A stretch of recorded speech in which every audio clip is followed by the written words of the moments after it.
Gerald Anderson hindi tanggap ng pamilya ni Julia Barreto.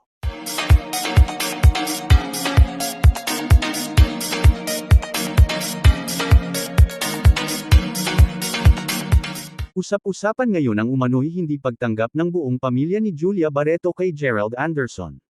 Ayon sa isang source, may ilang miyembro ng pamilya ang hindi pa rin boto sa aktor.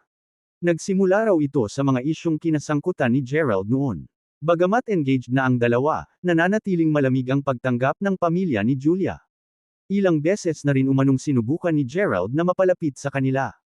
Ngunit ayon sa ulat, hindi pa rin ganap na bukas ang loob ng ilan sa kanila.